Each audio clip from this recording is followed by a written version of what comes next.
సాక్షాత్కారం చేసుకోవాలన్నా ఎలాగ ఏ పూజ చెయ్యాలి, ఏ వేదం చదవాలి, ఏ వ్రతం చెయ్యాలి, ఏ మంత్రం చెయ్యాలి, నా కష్టాలు తీరాలంటే ఏం చెయ్యాలి, భగవంతుడిని నా వైపు చూడాలంటే నాకు ఏం కావాలి, ఎటువంటి ఆరాధన చెయ్యాలి అనేది చాలామంది అనుకుంటూ చాలా ఆ పూజలు ఈ పూజలు, శాస్త్రాలు, శ్లోకాలు, వేదాలు, ఉపనిషత్తులు, యజ్ఞాలు, యాగాలు, హోమాలు, మంత్రాలు, తంత్రాలు, అన్ని చోట్లకి తిరుగుతూ ఉంటారు. భగవంతుడు ఎక్కడున్నాడు, భగవంతుడు నాకు కావాలి, భగవంతుడిని నేను పొందాలి, ఏ మంత్రంలో ఉన్నాడు, ఏ పూజలో ఉన్నాడు, నా కష్టం ఎలా తీరుస్తాడు అని చాలామంది అండి చాలా దగ్గరికి తిరిగి అమ్మ మీకు ఏదన్నా వస్తే నేర్పండి, అమ్మ మీకు వస్తే నేర్పండి అని చెప్పి అడుగుతూ ఉంటారు. దీనికి భగవంతుడు నా దగ్గరే ఉన్నాడు, భగవంతుని ప్రేమ ఎలాగో మేము ఉంటున్నామో ఒక విషయం చెప్పమంటారా అని ఒక గొల్లబామ చెప్తూ ఉంది. దీనికి ఒక ఉదాహరణ చెప్తాను చూడండి. భక్తి ఇంచుమించుగా జ్ఞాన సంపదే కదా. భక్తి సమదృష్టితో ఉండాలి. అహంకారంని నాశనం చేసేదే భక్తి, అవునా కదా? మన భక్తి ఏంటి అని అంటే భగవంతుడి మీద భక్తి కావాలంటే భగవంతుడి యొక్క గుణాలు మనలో ఉండాలి. భగవంతుడికి ఎవ్వరికీ కూడా అహంకారం ఉంటే భగవంతుడు ఎందుకు అవుతాడు? అందరికీ క్షమాగుణం ఉన్నవాడే భగవంతుడు అవుతాడు, అవును కదా? అదే జ్ఞానము. దీనికి ఉదాహరణ ఒకటి చెప్తాను చూడండి.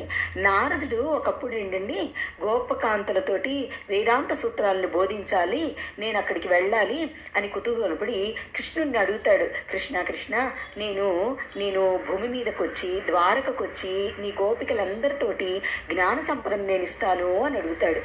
కృష్ణుని అనుమతి కూడా తీసుకొని బృందావనానికి వస్తాడు. వచ్చిన తర్వాత గొల్లపడుచులు చదువు సంధ్య ఏమీ లేదండి, వాళ్ళకి అసలు ఏమీ లేవు. ఏ శాస్త్రాలు చదువుతారు? తన శాస్త్రాలు, ప్రవచనాలు అన్నీ కూడా బాగా చెప్తూ ఉంటాడు.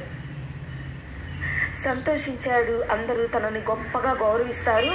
నేను వాళ్ళందరికీ భగవంతుడి యొక్క దారి చూపిస్తాను, భగవంతుడు ఎలా ఉంటాడో నేను చూపిస్తాను, నేను పొందాను కాబట్టి వాళ్ళకి కూడా నేను అలాగే చూపిస్తాను అని అనుకొని నన్ను పొగుడుతారు, మంచిగా పూజిస్తారు నన్ను కూడా అని అనుకుంటాడు. గోపికలు ఆయన ఉపన్యాసాలు విని అంటారు, స్వామి ఈ సూత్రాలు, ఈ వేదాలు, ఈ భాష్యాలు మాకెందుకయ్యా? మేము ప్రతి స్థలములో, పువ్వులో, ఆకులో, గాలిలో, భూమిలో, అగ్నిలో, ఆకాశంలో, ప్రతి పదార్థంలో మా చూపు చూసేంత మేరకు కూడా ఎంత దూరమైతే ఉంటుందో అంతవరకు భగవంతుడే కనిపిస్తాడు. భగవంతుని దగ్గరికి వెళుతున్నా అక్కడి నుంచి మళ్ళీ ఎంత దూరం చూస్తామో అక్కడి నుంచి భగవంతుడు మాకు కనిపిస్తాడు. అంటే అంత మేము ఎటు చూస్తే మాకు అంత భగవంతుడే కనిపిస్తూ ఉంటాడు. దీనికోసమని ఇన్ని భాష్యాలు మాకెందుకు? ప్రతి పదార్థంలో మాకు ఆ శ్రీకృష్ణ పరమాత్ముడే మాకు కనిపిస్తున్నాడు. మాలో ద్వేషము, అసూయ, అసహనము, క్రోధము, అహంకారము మాకు ఇంతైనా లేదయ్యా. అదే భగవంతుడు మాకిచ్చిన వరం, అదే మా నమ్మకం, అదే భగవంతుడు మాకిచ్చిన ఆశీర్వాదం అన్నారు. ఆ మాటలతోటి పరమ జ్ఞాని అయిన మన నారద మహోన్నతులు కూడా, అమ్మ మీరందరూ భగవంతుడి సాక్షాత్కారం ఎప్పుడో పొందారమ్మా, ఇవాళ నేను కొత్తగా చెప్పటానికి వచ్చాను. నేనే మీ దగ్గర పరమాత్ముని ఐక్యంలో అయిపోవటానికి జ్ఞాన సంపదని మీ దగ్గర నుంచే నేను నేర్చుకుంటాను అని చెప్పి వాళ్ళందరి యొక్క పరమాత్ముడి కృష్ణుడి మీద ఉన్న ప్రేమను గ్రహించి ఎంత జ్ఞానులు, భగవంతుడు నడిచే భూమిపైన వీళ్ళు పాదాలు మోపారు అంటే ఎంత అదృష్టవంతులో కదూ, ఎంత జ్ఞానవంతులో కదూ అని అనుకొని శ్రీకృష్ణుడిని కలవటానికి మళ్ళీ వస్తాడు నారదుడు.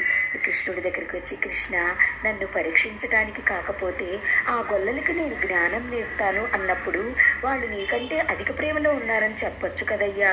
నన్ను వాళ్ళ దగ్గరికి వెళ్ళి ఇంత అవమానపడించకపోతే అంటే నారద, వాళ్ళు ఎప్పుడో నాలో లీనమైపోయి ఉన్నారు.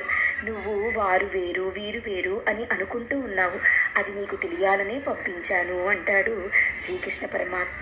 హే రామ్, హే కృష్ణ, హరి ఓం.